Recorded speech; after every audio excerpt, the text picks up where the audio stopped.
You think you've seen heated debates on The View? Think again. Tomi Lahren Joy Behar thought she could confront Tom about Trump's political hypocrisy and policies, but what followed shocked the audience. One of the most impressive verbal takedowns in the show's history was just delivered by the fearless conservative firebrand. Tomi didn't just respond, she methodically and inevitably disproved each of Joy's arguments one by one. This isn't just another argument on a talk show.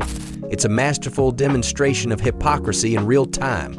It started out as just another typical episode of The View. The common suspects, Whoopi Goldberg. When it came to Trump's travel ban and the debate surrounding it, Joy Behar and Sonny Horton were ready to take aim at any conservative group.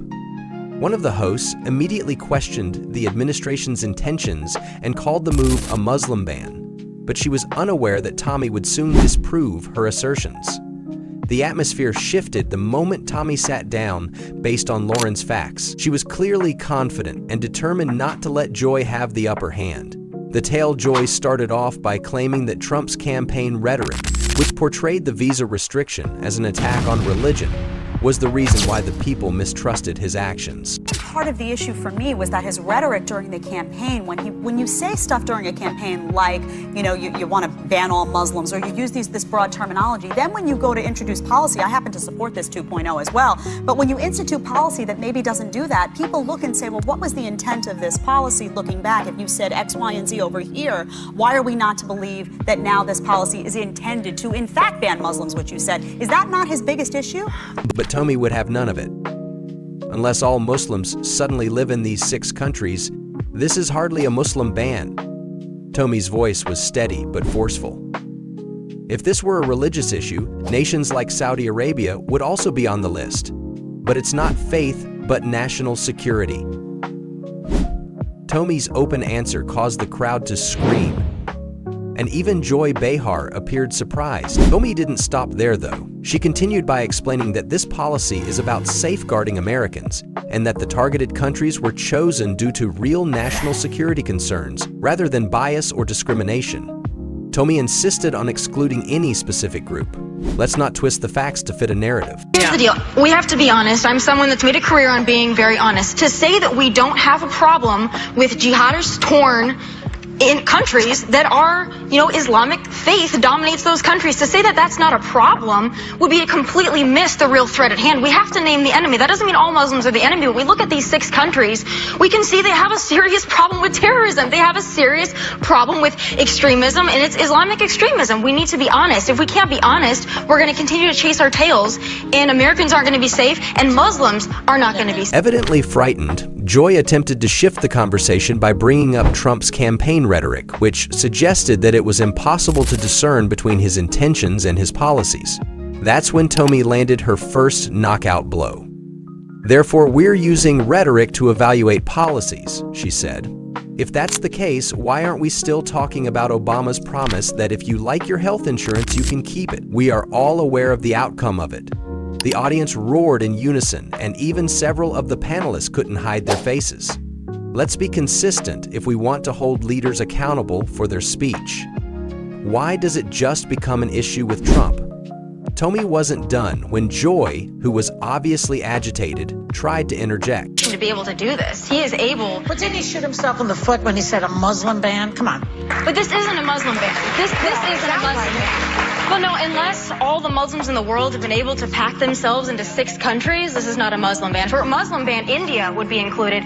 It's a high Muslim population. So, to me, this isn't a Muslim ban. Does it bother you that he leaves out, like, Saudi Arabia, where he has a business? No, I agree. Egypt, I definitely think Saudi Arabia should be included. I do. I agree with you there, Joy. That's maybe one of the 1 points we can have agreement on. Can we celebrate right there? A little kumbaya. But I like to look to policy more than just talk. And when we're talking about campaign promises, wasn't it President Obama that said if you like your health insurance, you can keep it? I mean, Thing he said, and they keep bringing it up over and over again. But what about Trump says something crazy every day? When the topic shifted to Tomi's massive social media following, the co-hosts seemed genuinely confused. How could millions of people relate to a young, conservative woman? Tomi's response was powerful and enlightening. I speak for the folks of Middle America who believe that the media and political establishment are ignoring them. My message resonates because it is sincere, honest, and unapologetic, because they don't have voices on these coasts that speak to them or represent their values," she said. The hosts were taken aback, as though they had finally come to terms with their alienation from most Americans. Wow, you're 24 years old. You are just a rock star in the conservative community right now. But your social media following, you have 4.3 million followers on social media. Each of your videos are viewed an average of 5 million times. Why do you think you've resonated with so many people? I think in large part I represent middle America. So you've got the two coasts, and those individuals seem to kind of just talk to each other. And then you've got all of middle America right there that's dying to have a voice. They don't really feel like they have one. They're not represented, beyond their communities. So I think they watch me and they say, well, she speaks like I do. She thinks like I do. She seems to maybe get it like I do. And I think that's why it's resonated. And also I do something very different. There's not a whole lot of young conservative women out there. And so I provide that for a lot of young women. They don't have that. One of the hosts tried to corner Tomi again, saying that conservatives were hypocrites for opposing the investigation while supporting previous investigations into Hillary Clinton and Benghazi. "If we're going to dive into one, let's dive into both," Tomi added without flinching, in a desperate bid to save the debate. The audience understood that her reasoning was unquestionable. "Let's be reasonable, but I wholeheartedly support investigations, whether they be investigating Trump or claims of wiretapping. The most important thing is that Trump's policies are focused on safeguarding Americans and following our Constitution, regardless of how perfect his speech may be at times. Trump's presidency, according to Joy, was all talk and no action. But Tomi dealt her the death blow with ease. It was overwhelmingly applauded. Joy was rendered speechless by the episode's conclusion, which saw Tomi take complete control of the narrative.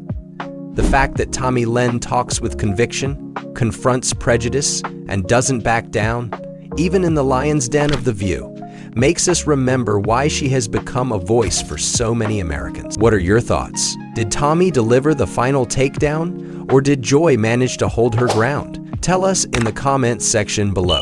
Not only did Tomi Lahren maintain her position on The View, but she also took charge of the discussion. She was absolutely brilliant in presenting the facts, staying calm, and pointing out hypocrisy.